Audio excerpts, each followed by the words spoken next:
starting our film festival, we heard a story about a young man who was looking for some housing, particularly with the Department of Housing.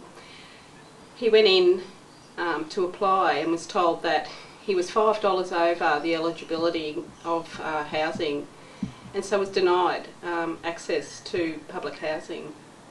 This was his only option. He was very frustrated, and so he said, "Oh, well, what's the point?" and walked out.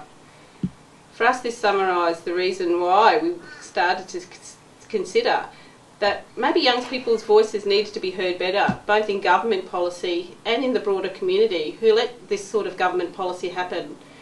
So as a result, the film festival commenced, and we looked at having a range of young people's voices being captured on a range of media.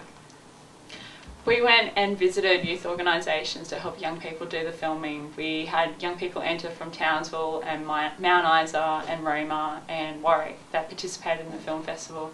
We did this through a range of mediums, by mobile phone cameras, video cameras, anything that young people had access to that they could share their story of what it's like to be homeless. We also had schools be involved in the day, and they got to share what their interpretation of youth homelessness meant to them and what it meant as a community for them. We started receiving films after emails came, and emails were sent, and phone calls that were constantly sent to organisations for young people to be involved. After we started to receive the films, we started to put together the film festival, which eventually led to the Youth Homelessness Matters Day.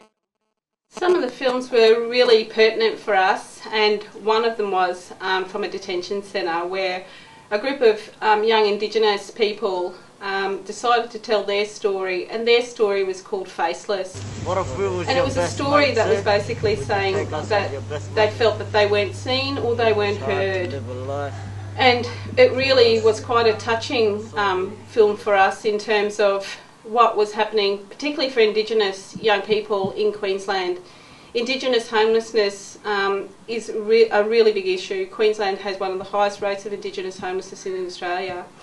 And so, so receiving that short film and capturing it in such a heart-wrenching way was really important for us in the sense of telling that story. So we were really excited to receive that short film. After the film festival, we had a number of winners from the young people who sent in films, and one of them was from Chameleon House, a residential at Redcliffe in Brisbane. And the young person that helped film this actually had a sense of pride and ownership over the film, and she was able to go back to school and say to people that she was somebody, that she actually had a means to make herself useful, and that she felt that she could express her views and opinions, and that she was somebody. So from that, we were quite excited. We had the filming at the Queensland State Library, and recently we were approached by the Caledonia Foundation in Sydney, who were quite excited to take the concept of a short film festival onto the national stage.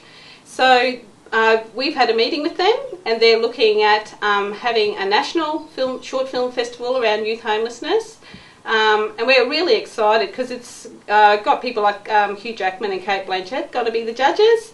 So we're really excited about, you know, our small little endeavour moving on to such a big national stage, and also the fact that people think that the short films really resonated with what, well, they just resonated with people in the community, really, and that they felt that that could be an important thing to do nationally. So we're hopeful that the National Short Film Festival will provide a greater platform for young people to have their voices heard in the broader Australian landscape. So we're really excited about that.